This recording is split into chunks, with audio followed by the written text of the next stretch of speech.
Buenas tardes a todos. Como cada miércoles, gracias por su presencia, su puntualidad y sobre todo su interés. Aunque tenemos un evento hermano para el trabajo, pues siempre hay mayor audiencia por la cantidad de los ponentes. Así que hablando de los ponentes, gracias, doctor Ramírez. Quiero decir Ramírez por cierta condición. Apellido al menos. El doctor Pedro Izague Ramírez Vaca es un orgulloso egresado de aquí de la Escuela Superior de Física y Matemáticas. Obtuvo el grado de doctor en ciencias en la especialidad de física por el CIMBESTAD bajo la dirección del doctor Eloy Ayón Beato. Su trabajo de investigación se ha enfocado en gravitación teórica y cosmológica, incluyendo teorías modificadas de la gravedad y fenómenos asociados a ondas gravitacionales. Hizo una estancia postdoctoral en la Universidad Autónoma de San Luis Potosí, trabajando en temas de gravedad cuántica. Asimismo, hizo estancias de investigación en la Universidad Austral de Chile y en la Universidad de Colima. Actualmente se desempeña como profesor del Departamento de Física y Matemáticas en la Universidad de Monterrey, donde imparte cursos en las áreas de física, matemáticas y pensamiento científico. Por supuesto, tiene muchas más cosas que ha hecho. Sin embargo, como muchos ponentes modestos, nos envía esto. Doctor Ramírez, muchísimas gracias por haber atendido a la invitación y es un placer tenerlo aquí nuevamente, ahora como ya un flamante egresado. Gracias. Muchas gracias al doctor Daniel Ramírez. Es un gusto estar de vuelta en casa.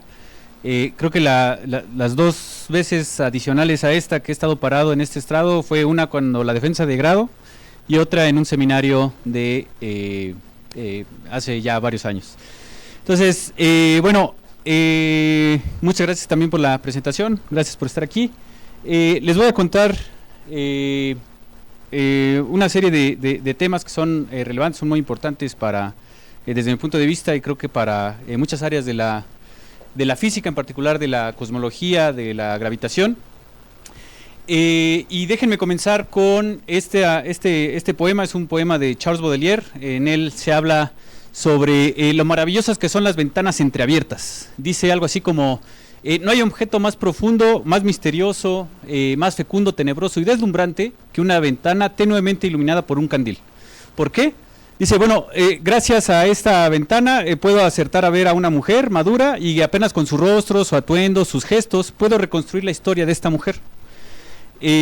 Las ondas gravitacionales, la detección de ondas gravitacionales a través de cosas muy sutiles que vamos a ver a lo largo de estos 40, 50 minutos, nos permiten reconstruir fenómenos que ocurren allá lejos, fenómenos muy violentos que ocurren en las escalas más grandes del universo, que nos permiten estudiar el universo en gran escala, tanto la evolución temporal como la materia que hay dentro de ella, del universo.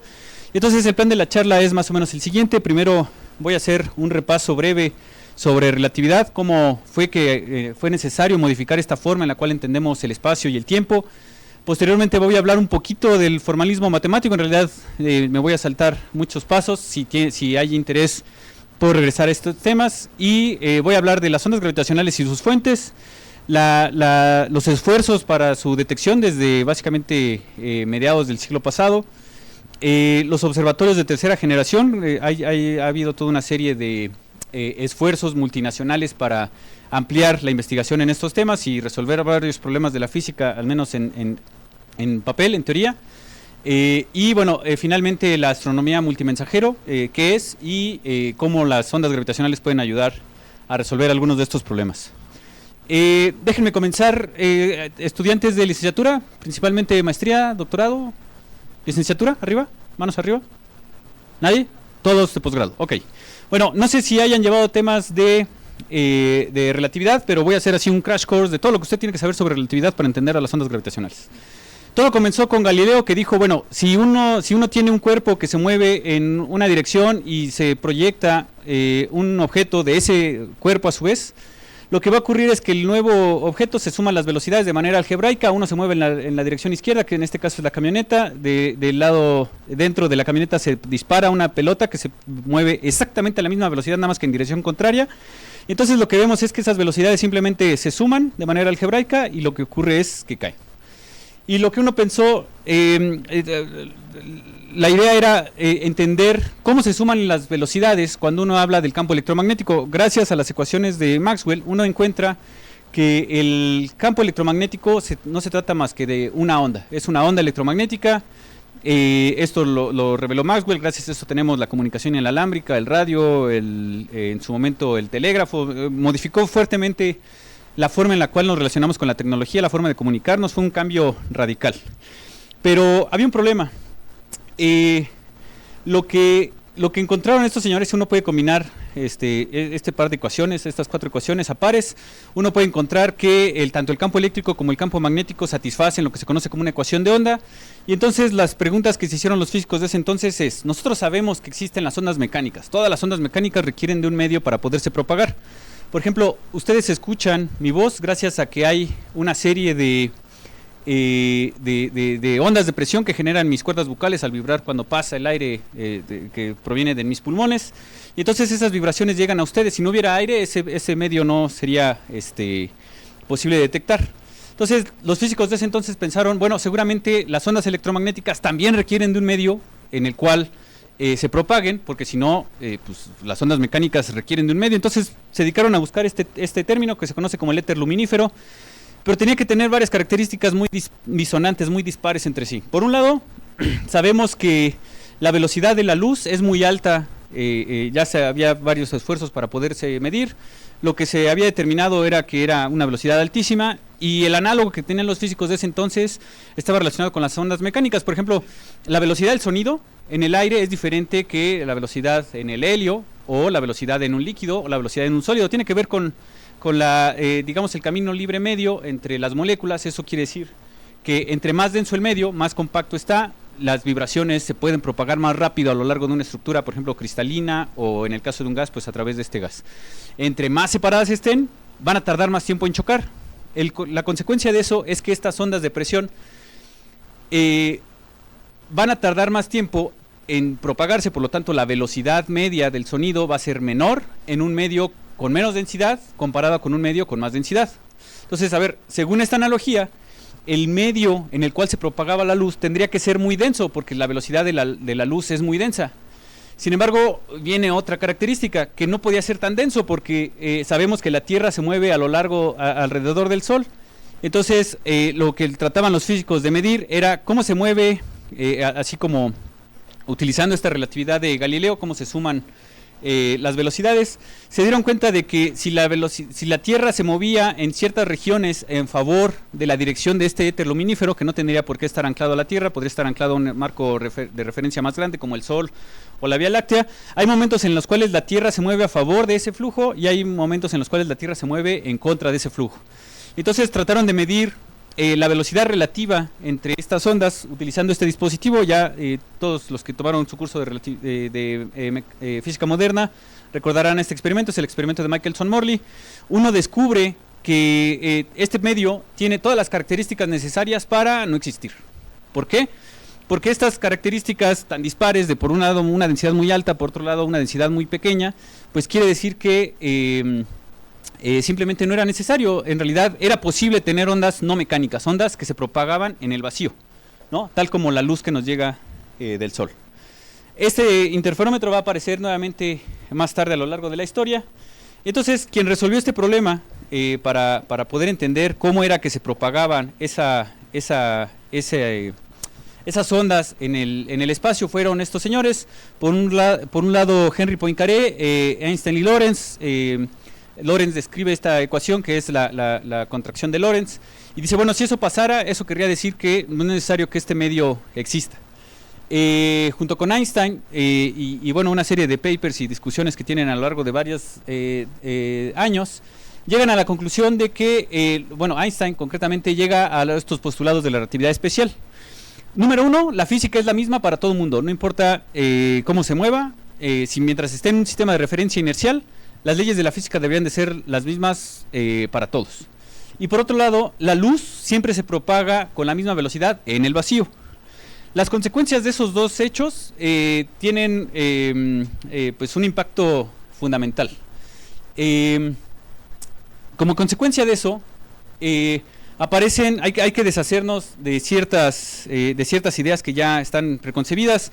Como en cualquier rama de la física que aprendemos por primera vez, pues es necesario aprender nuevos conceptos y nuevas matemáticas. Sin embargo, a diferencia de lo que ocurre con otras disciplinas de la física, además ahora es necesario olvidar. ¿Olvidar qué? Pues conceptos como el tiempo absoluto o el espacio euclidiano. Empiezan a aparecer estos, pues lo que se denominan hasta cierto punto las paradojas, que en realidad no son paradojas, simplemente es un choque con nuestra concepción usual de cómo entendíamos la física hasta ese entonces, como, pues por ejemplo, que yo puedo tener un par de gemelos, uno se queda en la Tierra, el otro se va de viaje a la estrella más cercana, y al regreso uno de ellos es más viejo que el otro. Entonces eso, desde el punto de vista de la física clásica, es un problema conceptual. ¿Cómo es posible que yo tenga dos gemelos y no envejecen al mismo tiempo? Bueno, eso tiene que ver con que no existe ese tiempo absoluto. Y las consecuencias de eso es, bueno, aquí tengo un GIF que explica por qué eso ocurre. Básicamente tenemos aquí un par de relojes, un reloj que está construido con un fotón que rebota de un lado para otro. Como la velocidad es la misma, la distancia en las trayectorias diagonales evidentemente es más grande, por lo tanto el tiempo que mide esos relojes en movimiento es más grande que los relojes que están en reposo. ¿Por qué? Simplemente por el hecho de que la velocidad de la luz debe ser constante, independientemente del estado de movimiento, siempre y cuando sea inercial, de la fuente. Ahora, ¿qué consecuencias tiene eso? Pues en la siguiente parte, ya saben relatividad especial, ya lo sabían, pero ahora lo saben más. Las consecuencias de eso, lo que se pregunta Einstein es, bueno, ¿y cómo se comporta ese objeto, que es el espacio y el tiempo? Ojo, que no nos podemos desplazar en el espacio sin que se modifique la forma en la que medimos el tiempo. Eso es básicamente lo que dice relatividad especial.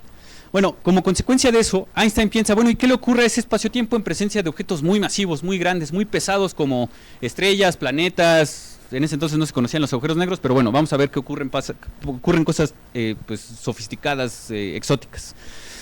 Lo que se desarrolla a continuación es el principio de equivalencia. Básicamente, Einstein dice, bueno, si estamos en un sistema de referencia en el cual no nos podemos comunicar con el exterior, digamos que este salón está todas las ventanas cerradas, no tenemos forma de ver si afuera hay algo, es completamente indistinguible si estamos parados en la superficie de la Tierra, tal como nosotros ahora, o estamos en un cohete flotando en mitad del espacio, y cuyo cohete es un movimiento acelerado, es decir, tenemos este comportamiento, así como cuando estamos en un auto y de repente acelera, o cuando el micro da la vuelta muy rápido, nuestro estado inicial hace que nos movamos en una dirección.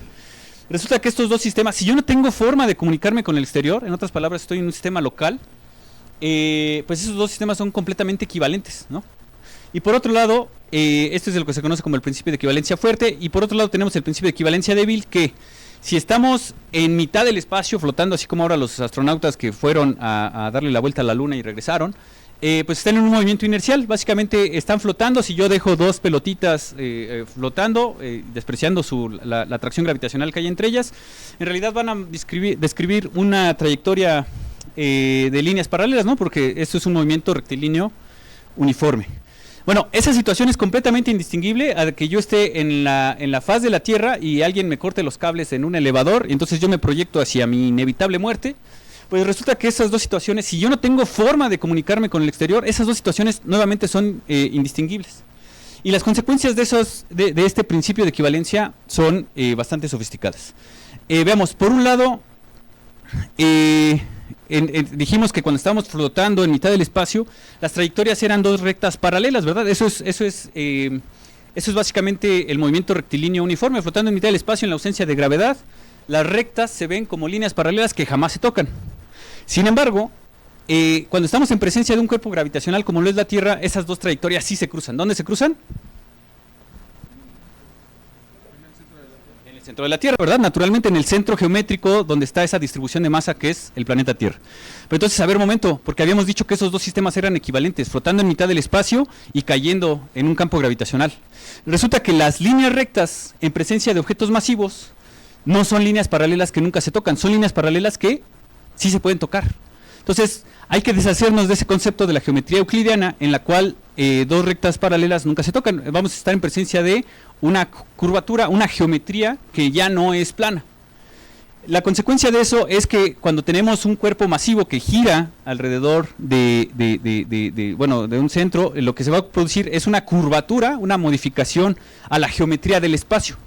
Y gracias a relatividad especial sabemos que si hay una modificación en el espacio, también hay una modificación en el tiempo. Ya saben, ahora relatividad general.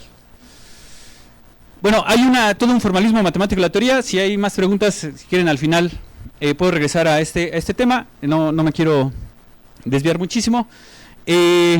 Básicamente requiere de geometría diferencial. En geometría curvas es necesario definir la geometría, la curvatura extrínseca e intrínseca, aparece en el tensor de Riemann, etcétera. Bueno, eso si quieren regreso más tarde. Ahora vamos a hablar de las ondas gravitacionales. Según tenemos por ejemplo, podemos acelerar, podemos tener un movimiento oscilatorio en estos medios mecánicos, ¿no? Las interfaz entre el agua y el aire, o en una cuerda que tiene una cierta tensión, o los electrones dentro de una antena. Todas esas movimientos periódicos oscilatorios provocan esas ondas, ¿no? Por un lado pueden ser las ondas en las olas, las cuerdas de la guitarra producen sonido, los electrones vibrando producen ondas electromagnéticas. La pregunta que se hicieron es, ¿y qué pasa si yo tengo un objeto astrofísico oscilando de manera periódica? Básicamente lo que tenemos en un sol, algo girando alrededor de un centro de masa.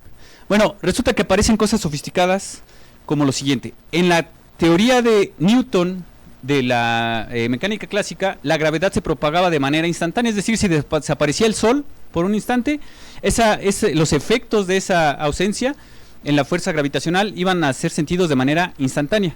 Resulta que gracias a la relatividad especial, resulta que la velocidad máxima con la cual se puede propagar cualquier información es la velocidad de la luz. Entonces, si yo hago que el Sol se mueva de un lado para otro, el campo gravitacional tarda en enterarse, ¿no? El que yo tenga esas oscilaciones de un cuerpo astrofísico, lo que van a provocar es la generación de esas ondas gravitacionales que se propagan a través del espacio-tiempo.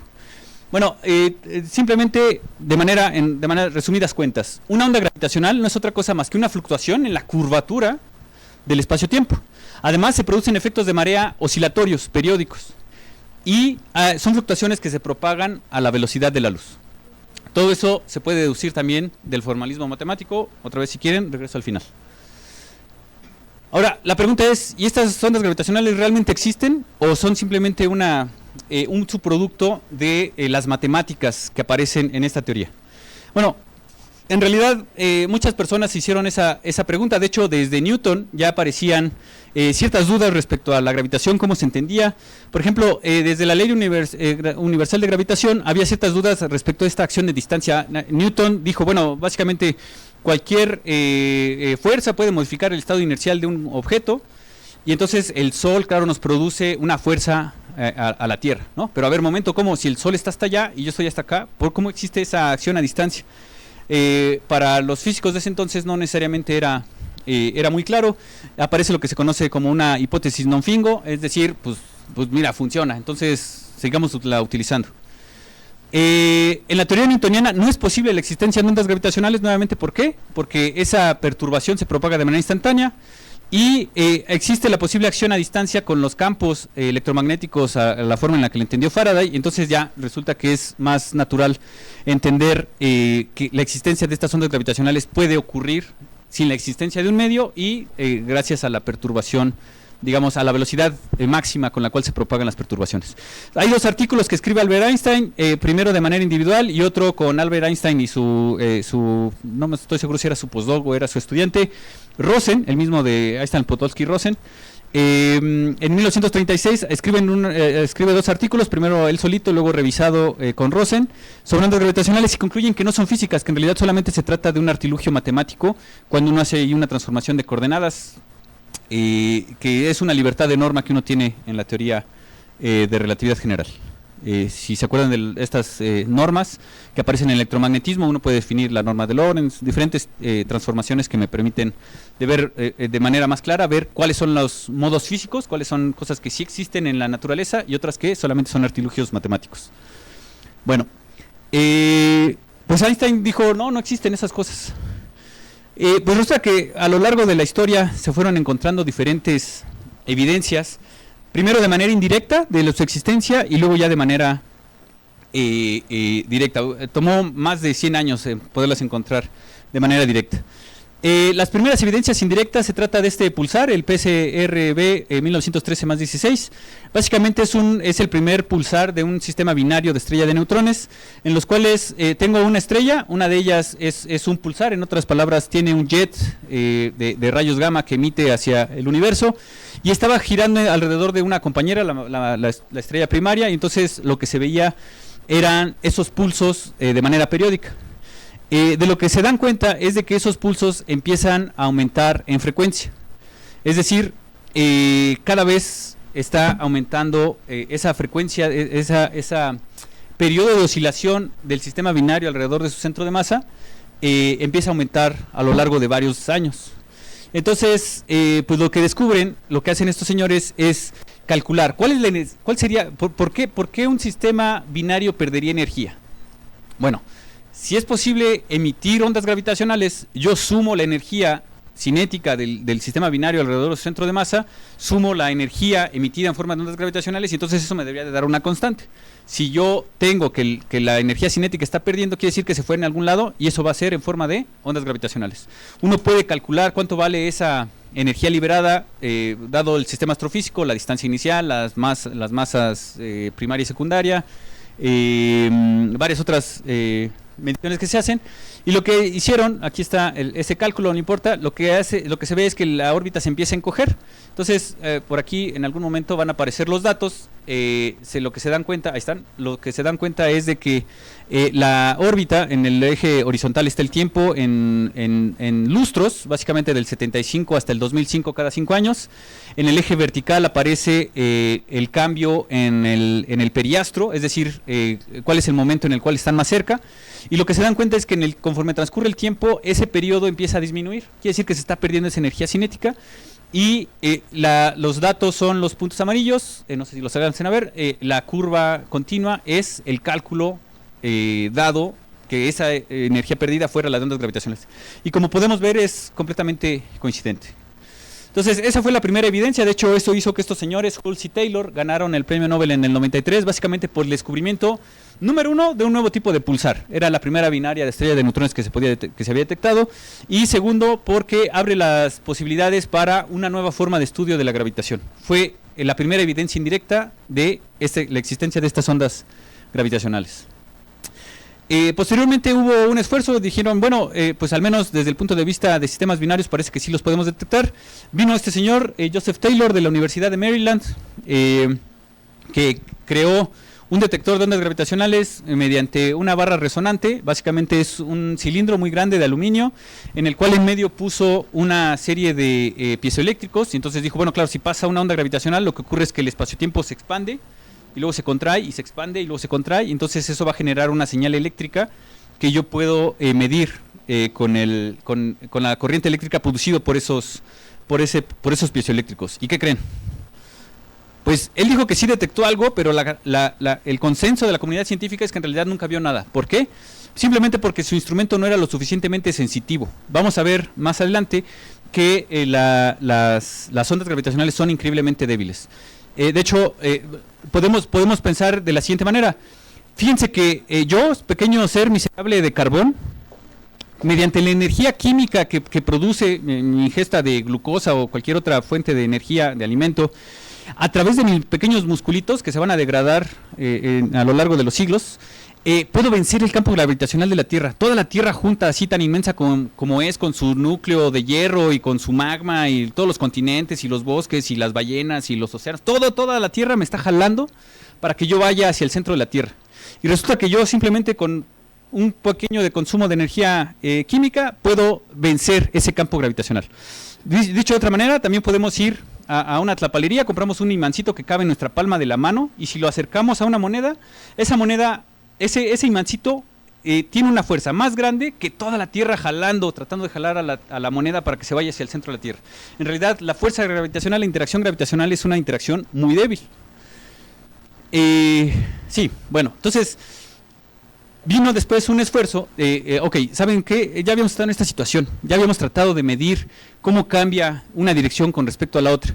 Y entonces fue así que se crearon estos detectores de ondas gravitacionales interferométricos. Básicamente es un interferómetro de Michelson-Morley. Lo que uno tiene es unas láser, básicamente un láser colimado que manda ese láser a un espejo divisor, manda la mitad de la señal en un lado, la mitad de la señal en otro lado. Uno tiene una interferencia constructiva y dependiendo de la longitud del camino óptico, por ejemplo, si uno de los brazos es más grande porque está pasando una onda gravitacional, podemos tener interferencia constructiva o destructiva. ¿Eso qué nos va a dar? Pues una señal en forma de intensidad luminosa que nos permite ver si hay una diferencia en el camino óptico entre esos dos láseres. Pues en teoría pues es sencillito. ¿Cuál es el problema? Que como la interacción gravitacional es tan débil y los fenómenos astronómicos que dan lugar a estas ondas a la producción de estas ondas gravitacionales ocurren muy lejos, necesitamos detectores muy sensitivos, muy grandes, que nos permitan alcanzar a medir esas perturbaciones tan pequeñas. ¿Qué tan grandes tienen que ser? Bueno, aquí podemos ver dos instalaciones del Observatorio por Interferometría Láser que se ubica en Estados Unidos, es lo que se conoce como LIGO. Tenemos dos interferómetros, uno en el estado de Hanford, en Washington, en la esquina noroeste del país. Hanford, por cierto, tiene una historia muy interesante, muy chistosa. Bueno, en realidad no es tan chistosa, en realidad era tierra que pertenecía a los nativos americanos y dijo el gobierno de Estados Unidos, esta tierra es sagrada para ti, pues mira, vamos a hacer aquí porquerías. Y entonces hicieron ahí las plantas de enriquecimiento de uranio que se ocuparon durante la Segunda Guerra Mundial. Si vieron la película de Oppenheimer, cuando van a visitar la fábrica del combustible nuclear, es precisamente ahí en Hanford. Alrededor en realidad no hay nada porque todo es súper tóxico y está radioactivo y está feísimo. Bueno, breviario cultural. Por un lado está el sitio en Hanford, en Washington. Por otro lado está Livingston, en Luisiana, en la esquina inferior derecha, es decir, sureste del país. ¿Y por qué necesitamos dos? ¿Alguien tiene una idea de por qué se necesitan dos?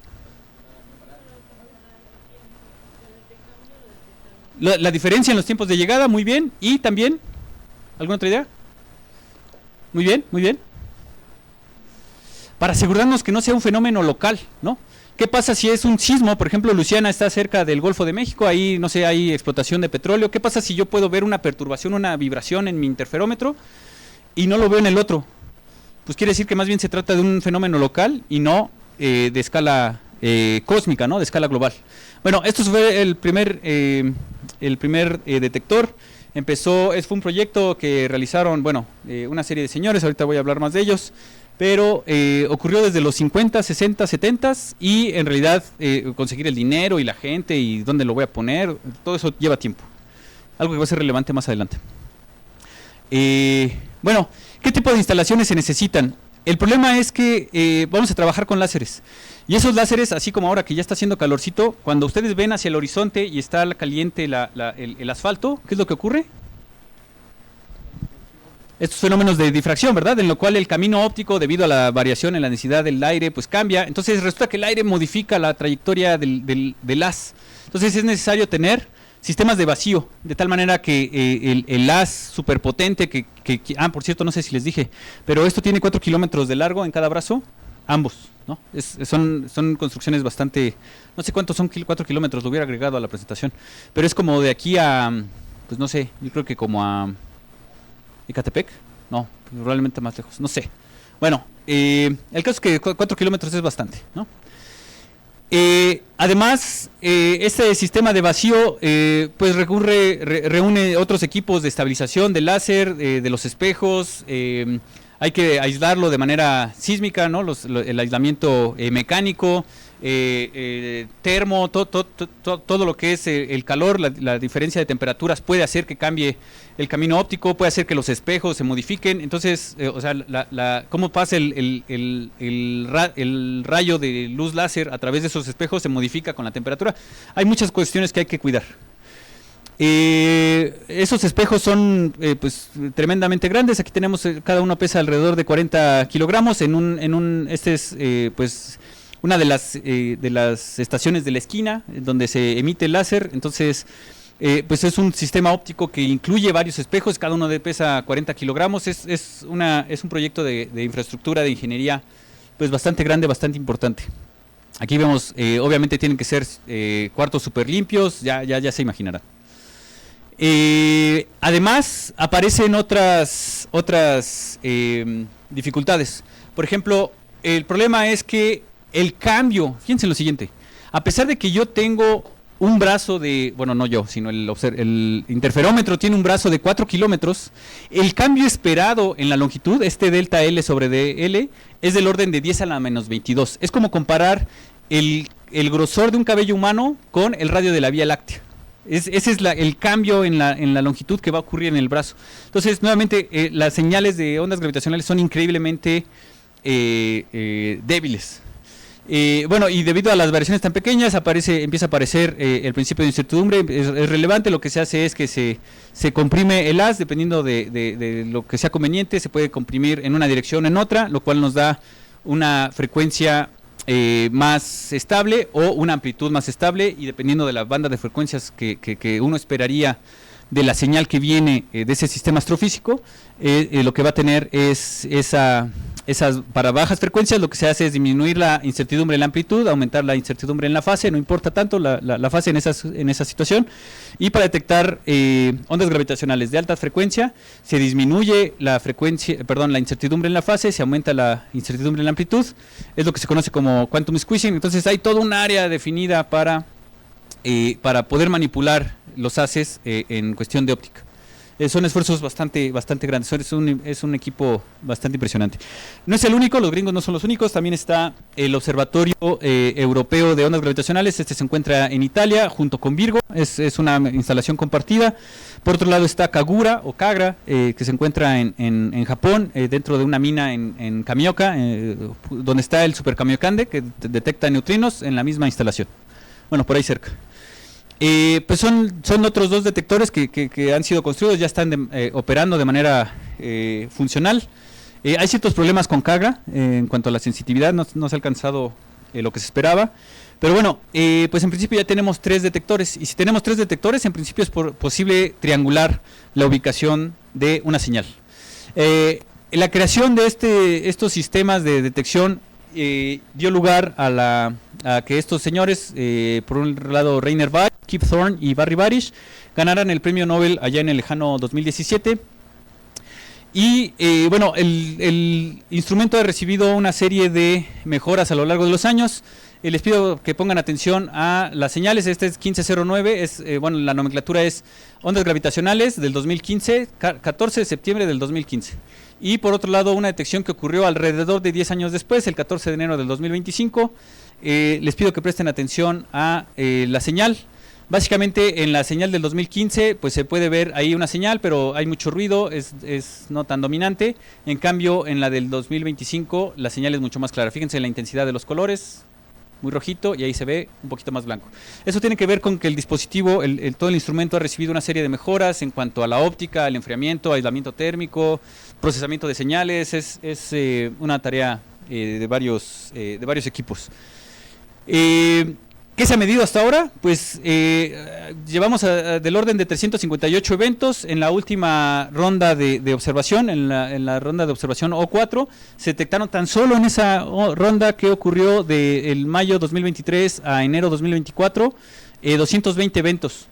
Hay otro batch de datos que se obtuvieron entre abril 2024 y el 18 de noviembre del 2025. Hay toda una población de binarias de estrellas de estrellas de neutrones, binarias de agujero negro y estrella de neutrón, y binarias de agujeros negros. Bueno, lo que vemos aquí son básicamente cada puntito es un agujero negro. Cuando chocan se produce un agujero negro más grande. También si quieren puedo platicar un poquito sobre cómo se realiza detección, pero bueno. ¿Qué se espera para el futuro? Están estos observatorios de tercera generación. Aquí está Advanced LIGO, ¿no? LIGO avanzado, esa es la ronda de observación O3. Después se realizaron mejoras en el dispositivo, aparece por aquí LIGO avanzado Plus. Y bueno, hay otras herramientas que se quieren utilizar, hay otros detectores que están en la fase de construcción, al menos en la parte de de planeación. Por un lado está el Cosmic Explorer, que es un nuevo observatorio más grande, más potente, más sensitivo de Estados Unidos. Está el Einstein Telescope, ahí cambia la banda de frecuencias. Lo que podemos ver es... ok, tengo que explicar qué es esto, ¿verdad? Bueno, entre más, la señal que yo puedo ver es la que se encuentre por arriba de estos perfiles. Entre más abajo esté, quiere decir que puedo controlar mejor el ruido. Lo cual quiere decir que si aparece un piquito por aquí, por ejemplo en Cosmic Explorer sí lo puedo ver, pero en Advanced LIGO no. ¿Por qué? Porque está por debajo del ruido. Este es lo que se conoce como el esfuerzo en el ruido, o en otras palabras, pues qué tan ruidoso está todo, ¿no? Dependiendo del sistema astrofísico y dependiendo de la longitud de los brazos, podemos detectar diferentes frecuencias. Hay ciertas frecuencias que son mejores para detectar diversos sistemas astrofísicos. La idea es poder cubrir un amplio espectro, ¿no? ¿Qué áreas de la física se ven involucradas en esta detección de ondas gravitacionales?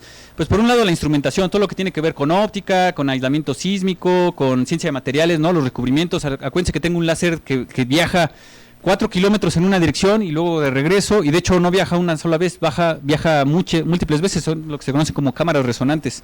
Entonces, la consecuencia de eso es que el láser es muy potente, y si tengo un láser muy potente, pues empieza a calentar y empieza a fundir cosas. Es necesario que los espejos tengan ciertos recubrimientos especiales para prevenir eso, ¿no? La criogénica, ¿no? Hay que enfriar todo, el ruido térmico también es relevante.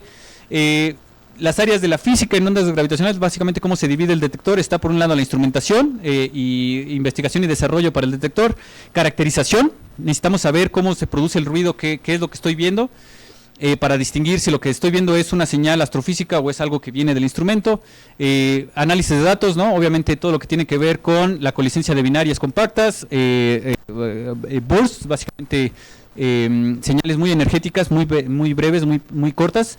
La diferencia con las CBCs o la coalición de binarias compactas es que en una coalescencia lo que tenemos es una señal periódica y va aumentando en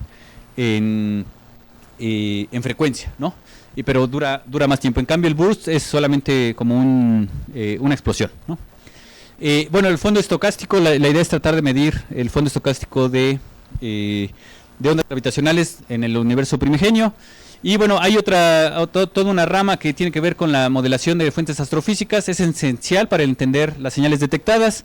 Las primeras 2 actividades son principalmente experimentales y computacionales, mientras que 3 es computacional y 4 es teórica. Y bueno, finalmente hay una rama complementaria que tiene que ver con la educación y la divulgación para el público en general. ¿Por qué? Pues porque estas cosas cuestan dinero, y ¿quién lo va a poner? Pues usualmente el Estado, ¿no? O diferentes países miembros. Estos son los planes de observación, está actualizado hasta el 14 de abril, es la más reciente que encontré. Estos son los rangos de observación, aquí se ve el LIGO cuando empezó, por allá en el lejano 2016, apenas lo habían encendido y alcanzaron a ver esa señal que dio lugar al premio Nobel. Hubo diferentes fases de actualización, aquí están cómo se fueron involucrando los diferentes instrumentos, primero LIGO, luego Virgo se incorporó, finalmente CAGRA a mediados del 2020, y luego por aquí tenemos una ronda de observación. Ahorita están en este periodo, entre 25 y 26, están en un periodo de actualización, y tristemente por aquí debería de haber algo más, pero el problema es que pues nuevamente esto cuesta dinero, y tanto la Unión Europea como Estados Unidos han dedicado sus fondos a otros intereses más cuestionables, pero bueno. La idea es que estas rondas de operación sigan continuando a lo largo del tiempo. Dentro de los países miembros de la colaboración científica LIGO, pues están todos estos. Aquí hay un puntito que es la Universidad de Guadalajara. Solamente hasta el momento hay un grupo que pertenece a la colaboración, es el grupo de Claudia Moreno en la Universidad de Guadalajara. La idea es hacer crecer el área, tener otros grupos, otros grupos que se dediquen a múltiples áreas. Hay muchos problemas que resolver. Por aquí tenemos bueno, en la India están construyendo el Índigo, es otro observatorio financiado también por Estados Unidos, o sea, bueno, la National Science Foundation, etcétera. Como sueño guajiro, la idea es alcanzar a tener un observatorio de ondas gravitacionales, pero en el espacio, lo que se conoce como LISA. Básicamente ya ahí se mandaron una sonda de prueba. la ubicaron en estos puntos de Lagrange, en las cuales la perturbación gravitacional es muy pequeña, entonces eso permite ver pues fenómenos, o sea, básicamente tenemos un sistema de referencia inercial. Entonces, la idea es que tengamos un arreglo de al menos 3, en los cuales, pues, cuando pase una onda gravitacional puedo medir la diferencia de tiempo de llegada de los láseres entre un brazo y otro, ¿no? Además, se está destinando dinero para construir otros observatorios más grandes. Por un lado, el Einstein Telescope de la Unión Europea. La idea es que esté enterrado entre 250 y 300 metros bajo la superficie. Los brazos, en lugar de ser de 4, serían de 10 kilómetros, mucho más grandes, lo cual nos da una mayor sensibilidad a bajas frecuencias. Acuérdense, es como este problema de las barras resonantes, ¿no? O del problema del puente de Tacoma Narrows, que dependiendo de la frecuencia, dependiendo de la longitud, cambia la frecuencia principal. Cosmic Explorer por Estados Unidos, entre 20 y 40 kilómetros de largo, obviamente requiere más lana. Neutron Star, NEMO, es un observatorio que está planeando construir en Australia. Tienen diferentes arreglos, ya están los grupos de trabajo, están ensamblando todo. Y bueno, ¿cuáles los planes de crecimiento de aquí a varios años? Por un lado, aquí están, déjenme regreso. Este fue cómo empezó LIGO, 15 megaparsecs, después cuando empezó la ronda de observación, creció a 98. O3, 135 megaparsecs, O4 ahorita estamos en 170, y la idea es que con los observatorios de tercera generación, eso está hasta aquí, hasta este límite rosa. La idea es que con la construcción, por un lado de Cosmic Explorer, que está en rosa, y por otro lado el Einstein Telescope, se alcance a ver hasta esta región, ¿no? La idea es que crezca el radio de observación, y si crece el radio de observación en un factor de 10, el volumen de observado crece en un factor de 1000, ¿verdad? Porque el volumen escala como el cubo del radio. Entonces, eso nos da una mayor cantidad de observaciones. La idea es aumentar la estadística observacional. Ahora, hay un plan, fíjense que todos estos, tanto Kagra en Japón, Virgo en Italia y LIGO en Estados Unidos, todos están en el hemisferio norte. Hay un esfuerzo importante por parte de algunos estados, entre ellos Brasil, y bueno, en realidad toda la comunidad latinoamericana, de que se cree uno de estos observatorios en el hemisferio sur.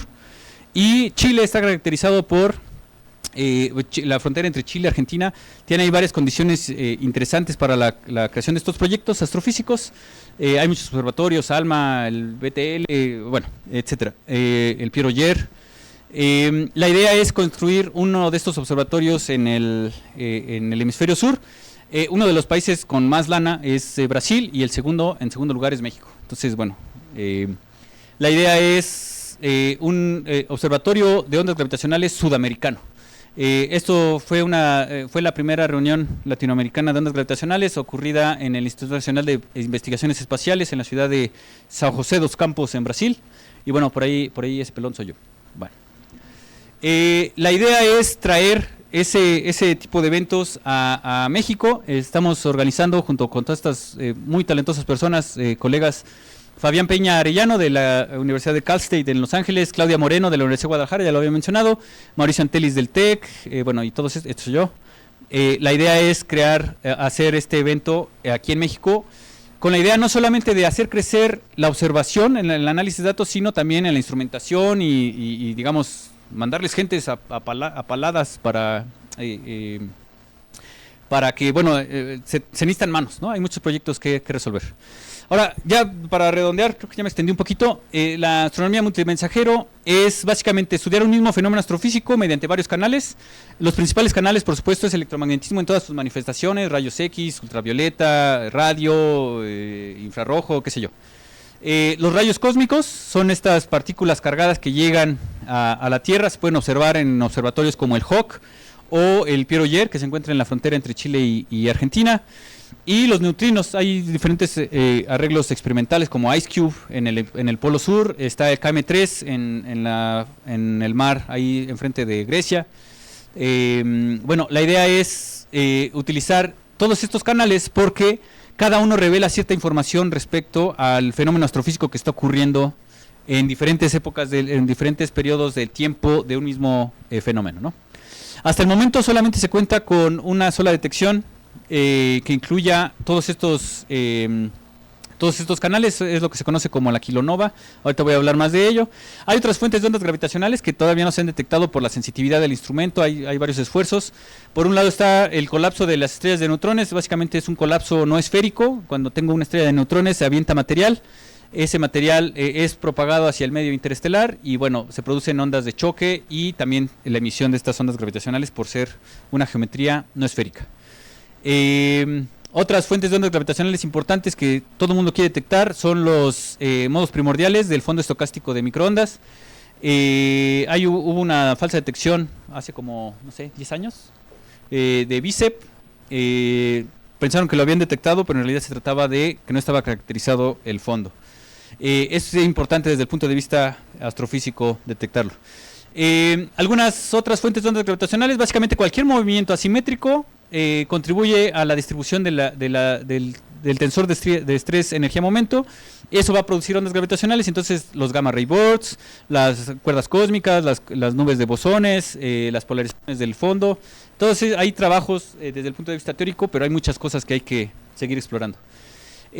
Oportunidades en AMM, o sea, astronomía multimensajero, no quiere decir artes marciales mixtas. Desde el punto de vista de la astrofísica y la astronomía, pues tenemos por ahí una colaboración pensada con el doctor Ignacio Vega. Espero hacer mi chamba, lo que me toca de este lado, porque ya saben, muchas cosas que hacer todo el tiempo. La idea es combinar el expertise en transitorias, mensajeros transitorias, es decir, fenómenos que aparecen y desaparecen, ¿no?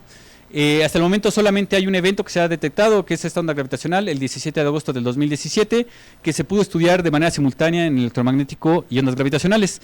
La idea sería estudiar poblaciones, tanto de agujeros negros, estrellas de neutrones y otros sistemas binarios compactos, e interpretar los eventos conocidos en términos de la evolución estelar, el medio en el cual se encuentran y bueno, el historial a lo largo de la edad del universo y la metalicidad.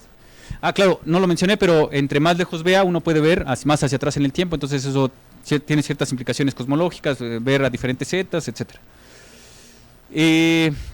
Rayos cósmicos. Con la creciente red de observatorios es importante tratar de analizar fenómenos astrofísicos mediante diferentes canales. Entre ellos tenemos este diálogo con estos profesores: Humberto Martínez Huerta de la Universidad de Monterrey también, Carlos Tapia de la Universidad de Sinaloa, Karen Caballero de la Universidad de Chiapas, Juan Carlos Arteaga y Cedric, aquí es un misprint, Cedric de la Michoacana de San Nicolás Hidalgo en Michoacán.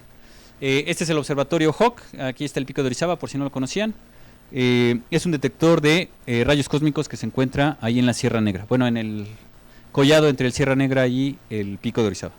Desde el punto de vista cosmológico es importante ser capaces de estudiar la evolución del universo a gran escala. En particular es necesario utilizar aprendizaje automático o machine learning, específicamente redes neuronales, para hacer simulaciones de eventos a diferentes zetas, ¿no? Hasta el momento solamente tenemos un evento. La idea es que cuando empiecen a llegar necesitamos entender qué es lo que estamos viendo y para eso primero es necesario hacer simulaciones. Al igual que como con la escalera cósmica, así que empieza uno con las cefeidas y no sé qué y las supernovas tipo 1A. La idea es definir el análogo a las candelas estándar, que en este caso se llaman sirenas estándar.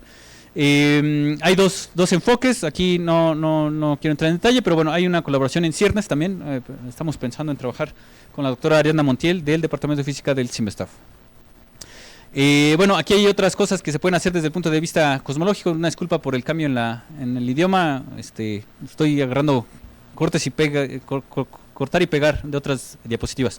La idea es tratar de abonar a la resolución del problema del H0, ¿no? Para aquellos que no estén familiarizados, es básicamente con cuál es la velocidad con la cual se expande el universo de manera reciente.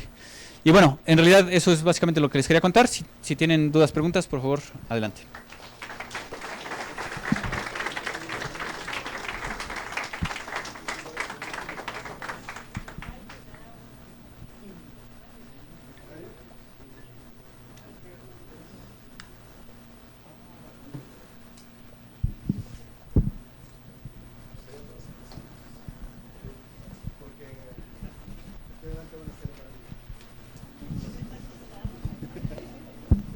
Buenas tardes, doctor.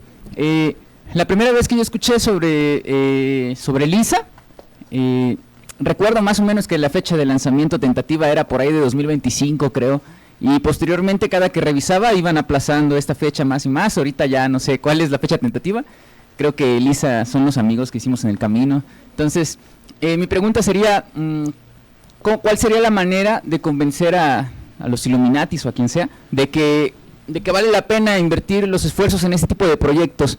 Por ejemplo, ahorita nos decía como las principales aplicaciones a nivel cosmológico, a nivel relativista, etcétera, pero digamos como a nivel político, a nivel social, a nivel económico, que al final de cuentas es lo que suele interesar a los que tienen el dinero, como ¿cuál sería el argumento para decirles que sí vale la pena hacer estos esfuerzos? Es una gran pregunta, te la agradezco. Básicamente, lo importante es, número uno, la generación de tecnología. Todo este desarrollo de simulaciones en óptica, ¿no? Descubrir materiales avanzados para recubrimientos de espejos. Ustedes lo saben, el CERN, a través de la física de partículas, desarrolló, por ejemplo, algoritmos de manejo de información de gran escala. O sea, en los 90s ya se hablaba de terabytes, ¿no? Y era así un montón de información. Todos estos cálculos de cómputo en paralelo fueron desarrollados en física de partículas. Resulta que ahora estamos teniendo ese mismo renacimiento en gravitación. En gravitación estamos acostumbrados a calcular todas las cosas en el papel, pero de manera reciente, pues con estos experimentos es posible tener pues ya cosas que se pueden construir, ¿no? Entonces, número uno, eso. Número dos, la modelación matemática. Ustedes que están en esta escuela, todos los que egresamos de esta escuela, lo sabemos, permite entender la realidad de una manera abstracta. O sea, ¿qué es la modelación? Tener un sistema que existe en el mundo real, abstraerlo, quitarle las cosas que no son relevantes para la resolución de un problema en particular, llevarlo al reino de las matemáticas, poder hacer operaciones ahí, poder resolver problemas y luego traer de regreso esos cálculos o esas conclusiones a las cuales llegamos de regreso al mundo real. Eso es algo que cada vez es más importante en el mundo real. La creación o la generación de recursos humanos altamente capacitados, no solamente para la resolución de problemas en física. Muchos de los físicos de partículas de manera moderna están trabajando en áreas como finanzas, en áreas como economía. La toma de decisiones con base en evidencia es fundamental. Y los físicos, los matemáticos, saben hacer esas cosas. El proceso de modelación, abstracción, solución de problemas y traerlo de regreso al mundo real es una habilidad fundamental. Entonces, se entiende, hay varios, los estados-nación en general es difícil que contribuyan en este sentido. Lo que se necesita es educación, ¿no? Mencionabas, bueno, los Illuminati. En realidad lo que hay que hacer es convencer al grosso de la población que esa actividad que estamos realizando es importante y le permite a las personas mejorar su estilo de vida, ¿no? Ese proceso de divulgación, de educación para el público general es así fundamental. Entonces, otra cosa que quería comentar relacionado con el aplazamiento y la postergación de LISA cada 5 años y luego 10 y luego otros 30 años, tiene que ver con la dirección de las decisiones políticas. Entonces la NASA, de hecho, no sé si lo sepan, originalmente las misiones Artemisa estaban pensadas como, sí, pues vamos a ir y vamos a crear una base y vamos a ser todos amigos con otros países.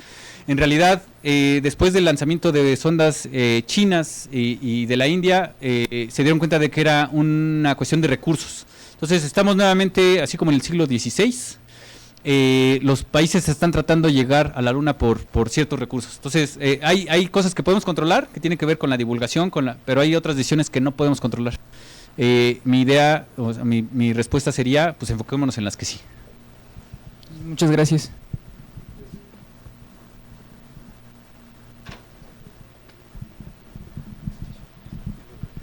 Gracias por la plática, muy interesante. Mi pregunta es enfocada a matemáticas. ¿Qué tipo de geometría ocupan y si llegan a utilizar alguna métrica? No estaba preparado, pero... ¿Qué pasa? Aquí... Creo que se acabó la pila del... Pero bueno. Pues así, crash course de geometría diferencial.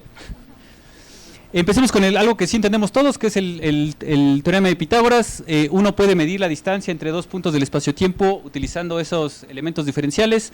Si lo hacemos de manera de la escala de lo muy pequeño, lo que uno obtiene es que la longitud del segmento de arco pues se obtiene al integrar ese diferencial de S, que no es otra cosa más que la raíz cuadrada del diferencial de X cuadrada, diferencial de Y cuadrada. Lo que hace uno es darse cuenta de que el diferencial de S cuadrada se puede escribir como esta suma de cuadrados, y si lo escribimos de manera matricial tenemos esto que se conoce como el tensor métrico. DXY y DXJ serían X y Y, Y igual a 1X, Y igual a, Y igual a 2Y, y entonces podemos escribir esto de manera matricial. Aquí tengo una matriz identidad multiplicando a dos vectores que incluyen a los diferenciales. Bueno, ¿qué ocurre si uno cambia a un sistema de coordenadas?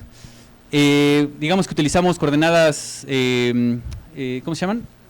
Polares, ¿no? Entonces, lo que uno se da cuenta es de que la matriz que hay en medio, igual tengo el diferencial de mis coordenadas, lo que hay en medio es ese objeto llamado el tensor métrico, y entonces dar a este elemento, esta cosa que se llama la métrica o el tensor métrico, es equivalente a saber todo lo que es necesario saber para calcular el intervalo. En relatividad especial, uno puede mostrar que, aquí me voy a saltar algunas cositas. Básicamente es lo que hay en cualquier curso de relatividad general. Como consecuencia de los dos postulados de relatividad, nada puede viajar más rápido que en el espacio, las leyes de la física son las mismas para todos. Entonces, del primer enunciado, ese diferencial de X con respecto a T, pues si C es igual a 1, me da que los conos, o sea, tengo dos líneas, un par de líneas, en los cuales marcan la velocidad de la luz. En otras palabras, obtenemos esto que se conoce como el cono causal. Hacia abajo está todo el pasado causal que me lleva a este punto. De este lado están todo el futuro causal, todas las partes del espacio-tiempo a las cuales yo puedo acceder estando en este punto.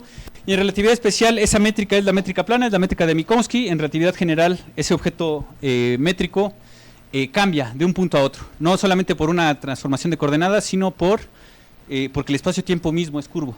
Entonces, pues resulta que entonces en el espacio-tiempo curvo es necesario definir las diferencias entre la curvatura intrínseca y la extrínseca. Hay objetos que son, por ejemplo, planos. Este parece que está curvo, ¿sí o no? Pues es un cilindro, ¿no? Esta parte parece que es curva. Bueno, eso es una curvatura que se llama la curvatura extrínseca. Visto desde afuera, parece que está curvo, pero si yo tomo una hoja de papel y la doblo alrededor de sí mismo, la enrollo, resulta que esta superficie es plana. Esta superficie también es plana. No cambió la estructura intrínseca del objeto. Entonces es necesario definir otra cosa llamada la curvatura intrínseca. En una esfera, en una silla de montar, en el plano, esa curvatura extrínseca la curvatura intrínseca es la que es distinta. Más formalmente, la relatividad general se da entre un espacio topológico. Tenemos una familia de cartas que cubren a la variedad. Esa variedad, mediante esas cartas me llevan a Rn, es lo que se conoce como, estas cartas, esa familia de funciones que me permiten mapear mi variedad a Rn, y entonces uno puede irse de un lado para otro mediante difeomorfismos, y bueno, lo que se produce es que esta curvatura de Riemann es, dada una métrica, queremos cuantificar cuánto cambia un vector. Cuando hacemos un transporte paralelo es lo que se conoce como la derivada covariante. La derivada, la curvatura de Riemann está ahí escrita. Las ecuaciones, hay otras cosas que no voy a hablar. Aquí aparecen las ecuaciones de Einstein, que básicamente en el lado izquierdo está la geometría del espacio-tiempo, del lado derecho está el contenido de materia, y pues estos objetos, este objeto G está definido en términos de ese tensor de curvatura de Riemann. Sí, bueno, eso, no sé si responde a la pregunta. Sí, gracias. Es un curso de geometría diferencial. Buenas tardes, doctor. Hola. Pues más que es una curiosidad, o sea, veo que obtienen muchos datos y su poder de cómputo, ¿cómo es? No estaba preparado, pero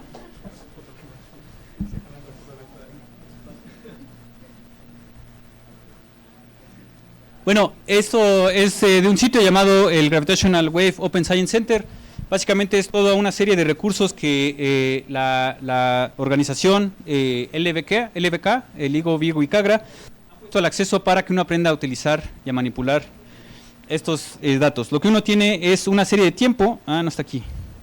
Bueno, lo que uno tiene es una serie de tiempo en los cuales se detectan, o sea, uno puede hacer un mapeo de esta cosa, es lo que se conoce como el PSD o Power Spectrum Density, es cómo se ve la señal a lo largo del tiempo. En el eje horizontal está el tiempo, en el eje vertical está el tiempo, la frecuencia, y lo que uno nota es que conforme transcurre el tiempo hay una frecuencia dominante para ese tiempo que empieza a aumentar. Esto es lo que se conoce como el chirp. Entonces, cuando hay una detección de una señal, o sea, lo que uno tiene es una serie de tiempo. Necesitas hacer varias cosas, una transformada rápida de Fourier para obtener cuáles son las frecuencias dominantes. Se necesita utilizar una ventana de determinados intervalos, ¿no? para calcular el promedio y darte cuenta de que existe realmente y que no es una cuestión de ruido solamente. Y entonces lo que se analiza es esa señal, una vez que llega al detector, pues es necesario determinar su origen. Evidentemente podemos...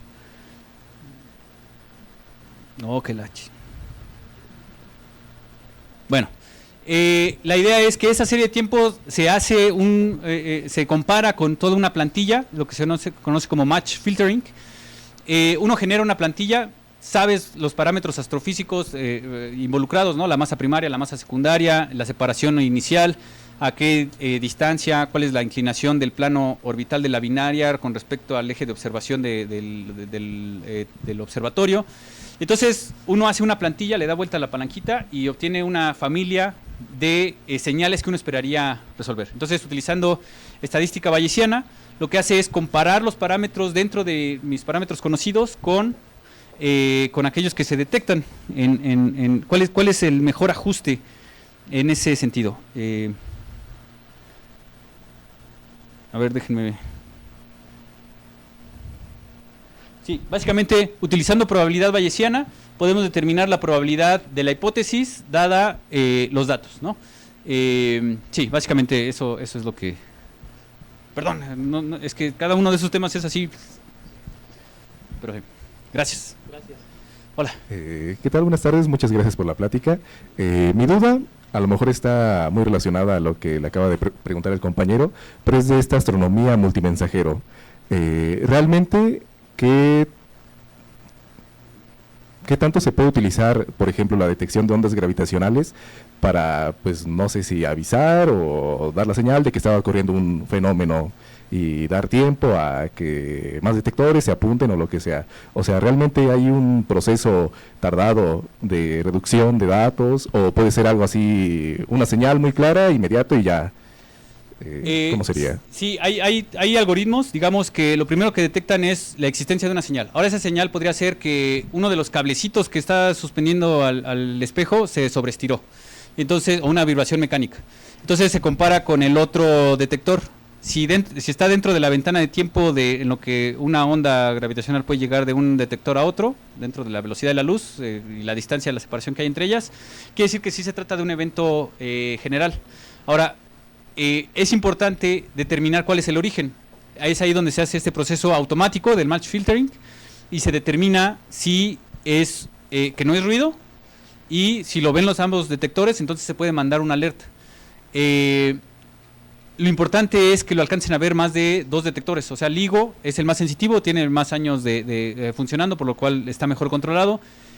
CAGRA y Virgo lo que hacen es triangular esa señal y entonces te permiten decir, pues no sé, pero mira, está por allá, ¿no? El problema con eso es que son regiones en el espacio, o sea, en las bóvedas celestes son relativamente grandes, ¿no? Del orden de grados. Cuando eso, y estás buscando algo así pequeñito y lejos, es muy difícil de seguir. Entonces lo que se hace es como que se manda una alerta a los diferentes observatorios en el electromagnético y dicen, pues mira, no sé qué estoy viendo, pero apúntale para allá, ¿no? Y entonces... Claro, cada observatorio determina si sigue esa alerta o no. ¿Por qué? Pues porque todos los observatorios están... tiempo que no trabajan es dinero perdido, ¿no? Entonces, sí, hay todo un algoritmo de cómo se manda esa señal. Son cuestiones automáticas, hay canales para mandar esa información. Y bueno, la idea sería hacer lo mismo, pero con otros tipos de canales, ¿no? Por ejemplo, neutrinos o rayos cósmicos. El problema es que ellos trabajan integrando. O sea, no ven el evento así como en el electromagnético y dicen, ah, mira, ahí algo brilló. Sino a lo largo del tiempo lo que pueden ver es una sobreproducción de neutrinos de una dirección en particular, ¿no? Es algo como lo que hacen Hawk o Pieroyer. Ah, bueno, gracias. Sí, sí.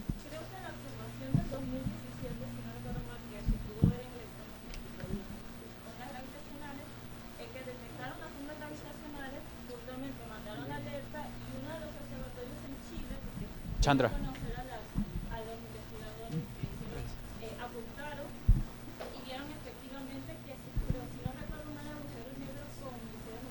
Ajá, exactamente. Y vieron la observación también en el electromagnético por el hecho de que no solo se generaban ondas radiofónicas. Entonces, en este caso, pasa exactamente como se lo menciona.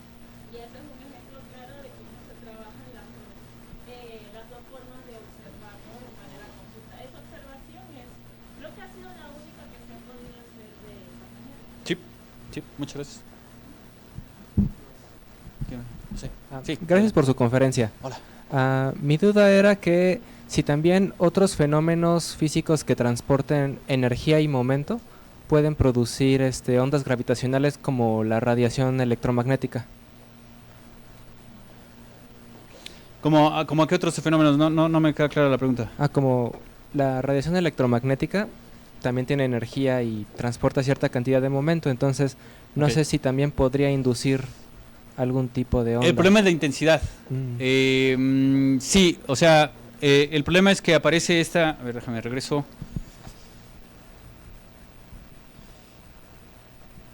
Ok, el problema es que esta capa que aparece aquí es 8pi g sobre c cuarta. C es la velocidad de la luz.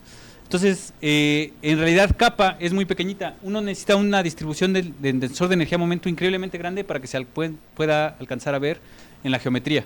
Y por lo tanto, en las ondas gravitacionales, no lo mencioné, pero bueno, lo que uno tiene es una perturbación del tensor métrico. Uno supone que el tensor métrico no es otra cosa más que el espacio-tiempo plano de Minkowski, más una pequeña perturbación con esta situación en la cual h es mucho menor que 1.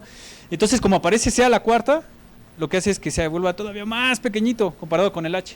Entonces, sí, o sea, por eso necesitan ser fenómenos así como el choque de dos agujeros negros supermasivos, porque si no, la señal es muy pequeñita. Es básicamente la respuesta. Gracias. De nada.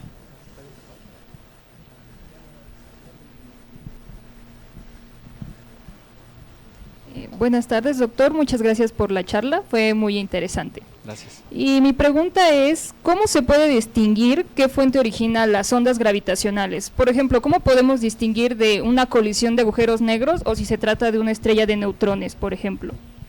No estaba preparado. Pero básicamente hay una serie de parámetros que modelan un sistema binario compacto. Son 15, concretamente son 15, 8 intrínsecos y 7 extrínsecos. Entonces lo que se hace es, con esto del match filtering, es generar esa plantilla y se ajustan esos parámetros de la manera que mejor describan a la señal. Entonces, bueno, ¿cuáles son los 8 parámetros intrínsecos? Las componentes de las masas y son 3 vectores de momento angular, para dónde apunta cada uno, son 6 componentes ahí. Tan solo ahí van 8. Y 7 extrínsecos que tienen que ver con dónde se encuentra en el cielo, la ascensión recta, la declinación, la distancia luminosa, el tiempo de coalescencia y 3 ángulos de orientación del plano orbital de la binaria con respecto al eje de observación. Entonces, lo que se hace es, con un cierto grado de confianza, o sea, se corren estos cosas que se conocen como MCMC, una cadena de Monte Carlo, por cadenas de Markov por Monte Carlo, y se ajustan esos 15 parámetros. Entonces, lo que se puede concluir es que con cierto grado de confianza, alrededor de 4 o 5 sigma, 5 o 7 sigma creo que es el estándar, uno dice, bueno, yo puedo asegurar que los parámetros son estos. Entonces, básicamente, de acuerdo a este proceso de la probabilidad bayesiana, es que se determinan los valores de esos parámetros, y entonces esto te dice, bueno, por el límite tal, no puede ser estrella de neutrones, puede ser agujero negro. No sé, déjame regreso rapidísimo a lo del cementerio cósmico.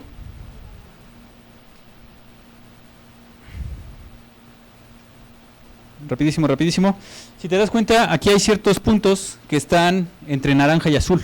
Quiere decir que los parámetros no son suficientemente definidos o la región de incertidumbre no es lo suficientemente pequeña como para poder asegurar si se trata en el límite inferior una estrella de neutrones o en el límite superior un agujero negro. Entonces, hay ciertos grados de incertidumbre, pero está asociado con la determinación de parámetros por estadística bayesiana, probabilidad bayesiana. Muchas gracias. Buenas tardes. Hola, buenas tardes. Soy egresado y me he dedicado siempre a la astrología y astronomía. Referente a nuestro Sol, que se llama Sirio B, que tiene su gemelo que es Sirio A, o también conocido nuestro Sol Sirio B como el octavo Sol.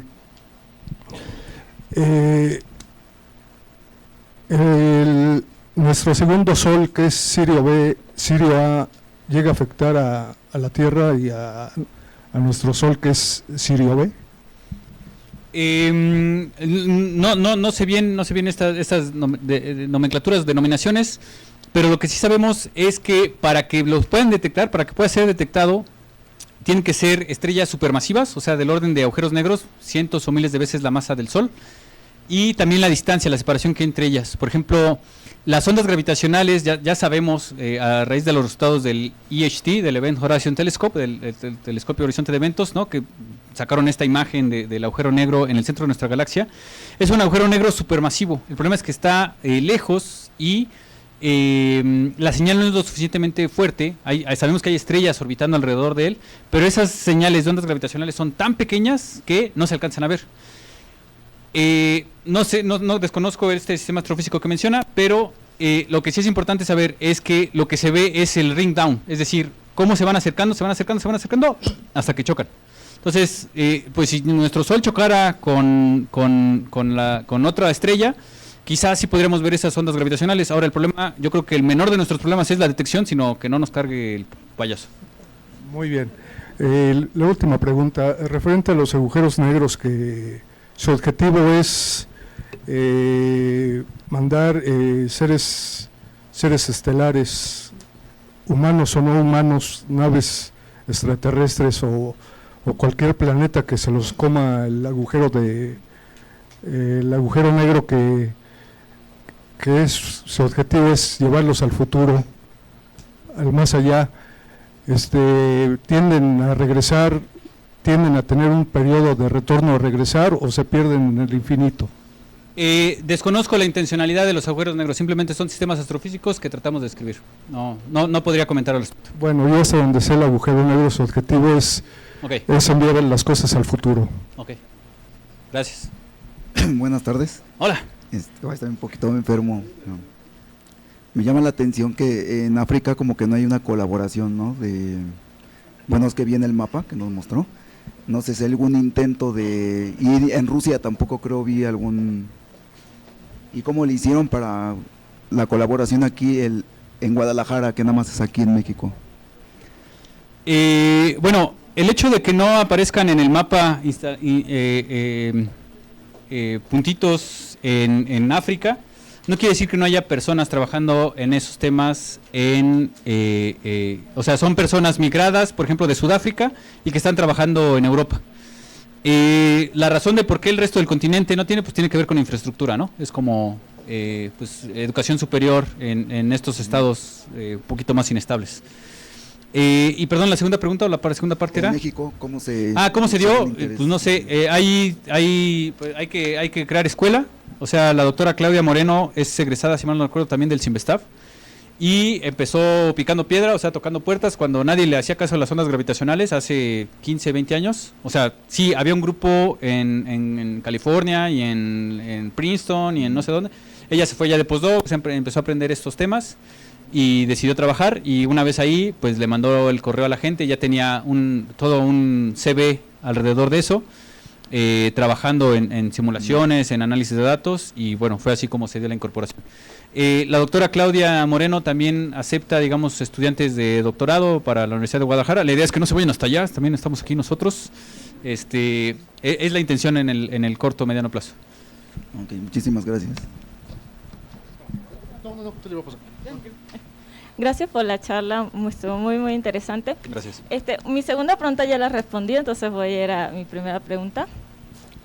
Cuando usted hace la comparación entre la primera observación de ondas gravitacionales del 2015 con la del 2025 y dice que, bueno, ha mejorado el detector, me imagino que sí, porque le han hecho actualizaciones, pero también es muy importante, ¿son la misma fuente lo que están comparando allí?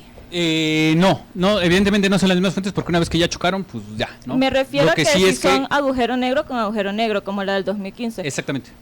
Ese dato todavía no está disponible en los datos del O4, todavía están, digamos, haciendo el post-processing, pero sí se sabe que con cierto nivel de confianza se dio una colisión entre agujeros negros de órdenes similares y esa fue la detección que se realizó en 2025 y comparando los parámetros están, al menos en cuanto a masa, cercanos a los del 2015. Por eso ese video lo sacó la colaboración. Diciendo así como que miren, este evento es muy parecido al de 2015 y podemos comparar, ¿no? Claro, porque sería diferente comparar un evento de un sistema binario de masas mucho más grandes con el 2015 masas pequeñas, ¿no? Es equiparable, eso lo sacó la colaboración. Porque la forma del strain de la señal depende de los parámetros de la fuente. Entonces, si es, por ejemplo, agujero negro con estrella de neutrones, tendrías otra cosa. Ok, era esa mi duda. Gracias. Hola, muy buenas tardes, doctor. Gracias por la práctica, muy interesante. En una de las diapositivas mencionó un problema sobre que creo que era el problema de relajación de H0, si no me equivoco el nombre. Sí. Mi pregunta es, primero, ¿de qué se trata este problema? Y segundo, ¿cómo la observación de ondas gravitacionales puede ayudar a resolverlo? El problema básicamente es que no sabemos con total certeza, o sea, evidentemente eso nunca se puede hacer en ciencia, en particular en física, pero hay una discrepancia. Ya se le acabó.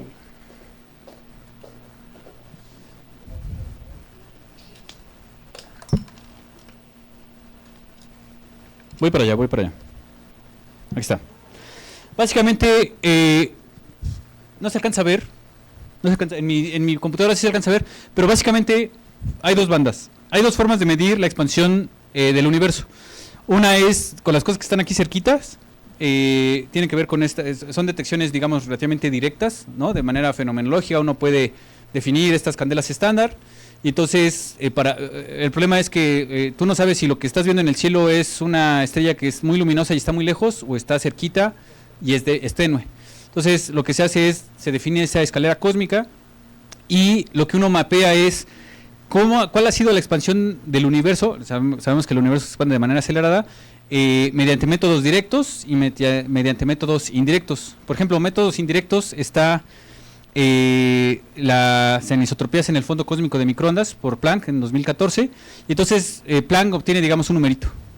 Y por otro lado, midiendo aquí cerquita, obviamente el fondo cósmico de microondas está ya en zetas muy grandototes, ¿no? Y hay otras observaciones a lo largo de estos zetas, o sea, zetas grandes. Y de manera cercana, en zetas pequeños, uno obtiene un valor diferente de la expansión acelerada del universo. La expansión acelerada, la expansión del universo actual. Eso es lo que se conoce como el H0, la aceleración del universo en este momento. Entonces, mediante detecciones directas y detecciones indirectas, esos dos numeritos no cuadran. O sea, el problema no es que no te den lo mismo, el problema es que los intervalos de incertidumbre no se traslapan. Eso quiere decir que por un lado, si haces la medición mediante un método, te da una cosa, si haces la observación mediante otro método, te da otra cosa, y las deltas, las incertidumbres, no están empalmadas, lo cual quiere decir que no sabemos con qué velocidad se expande el universo. ¿De qué manera ondas gravitacionales podría ayudar a resolver el problema? Pues simplemente sería otro de estos datos aquí, ¿no? Nos permitiría, pues está más inclinado para acá, ojo, todas estas observaciones tienen que ver con el electromagnético o con sistemas astrofísicos, modelaciones de cosmología a gran escala. El hecho de que las ondas gravitacionales es otro canal diferente, o sea, independiente a las anteriores. Muchas gracias. Gracias.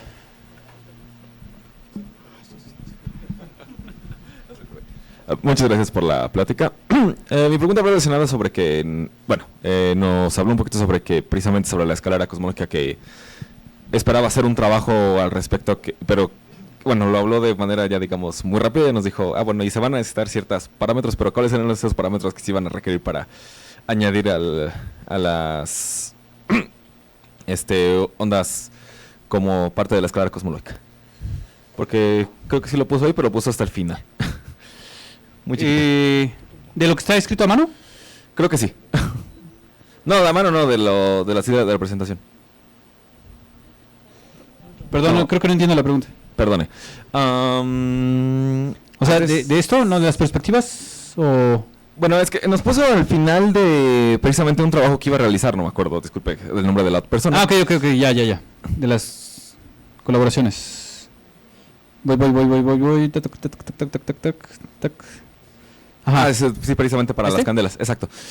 Nos iba a hablar un poquito, bueno, dice Ariadna Montel, nos iba a hablar un poquito sobre qué es lo que iba a ser estas sirenas estándar. O bueno, yo me quedé más bien con la duda de precisamente cuál era el problema para poderlas encontrar.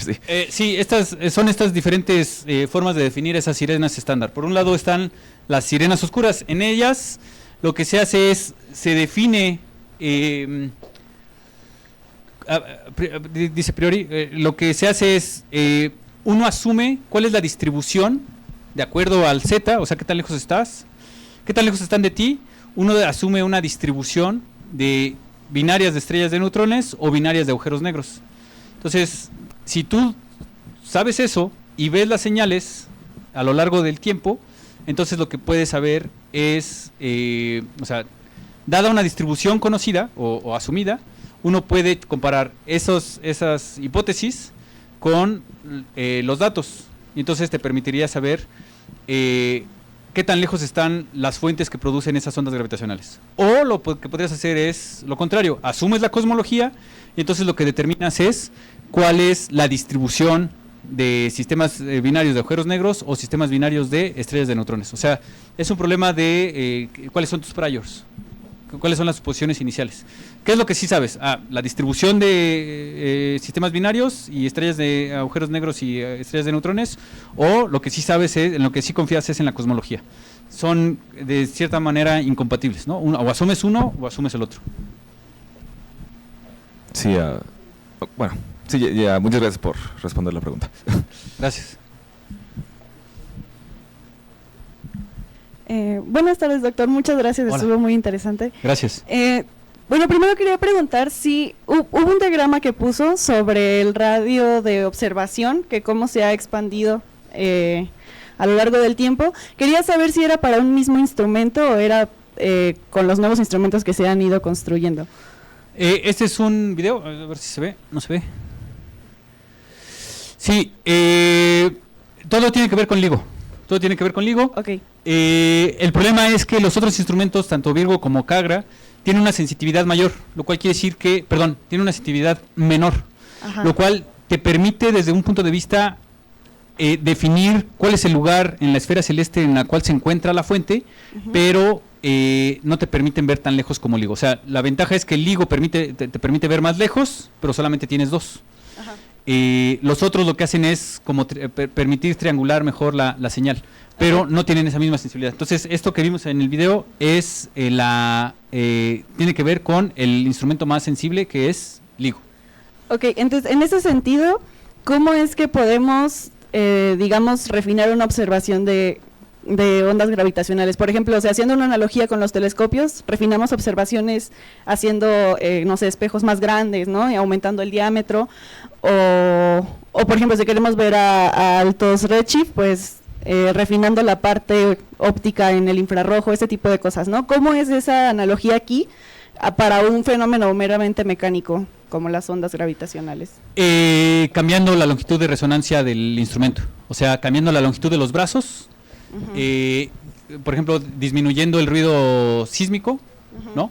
Disminuyendo el ruido por estas perturbaciones, ya sea el quantum squeezing, ¿no? El hecho de que tú tienes un láser, pues da lugar a cierto ruido, o el ruido térmico, O sea, todos esos sistemas de aislamiento, ¿recuerdas las diapositivas donde había como científicos así con trajes especiales? No espaciales, especiales. Disminuir, controlar mejor el ruido. Eso es básicamente la forma en la que se hace. Y cambiando la longitud de los brazos, las distribuciones geométricas. Si uno tiene un interferómetro en L, ves cosas diferentes. Si tienes un interferómetro triangular, por ejemplo, te permite ver varias direcciones al mismo tiempo. Y sí, cambiando la longitud de los brazos. O sea, brazos más grandes quiere decir frecuencias más bajas. Ok, pero, bueno, siguiendo con mi pregunta. O sea, por ejemplo, para un instrumento, para LIGO, que yo no puedo cambiar cuánto mide el brazo, o sí puedo de que decir hasta aquí, ¿no? O sea, son 4 kilómetros, pero lo que se hace ahí es controlar mejor el ruido sísmico, el ruido térmico, el ruido en el láser, mejorar los recubrimientos, mejorar el postprocesamiento de los datos. Saber restar las cosas, o sea, básicamente cómo funciona el detector. Tú ves una línea, una serie de tiempo y restas todo lo que no sabes qué es. Sabes cuál es el ruido térmico, cuál es el ruido sísmico, cuál es el ruido por, no sé, los modos de violín, de que esta cosa está suspendida de cuerdas de silicio. Sí. Entonces, tú haces una modelación del ruido, sustraes y lo que te queda es la señal. Es básicamente mejorar el procesamiento de los datos del análisis. Listo. Muchas gracias. A ti. Agradecemos al doctor.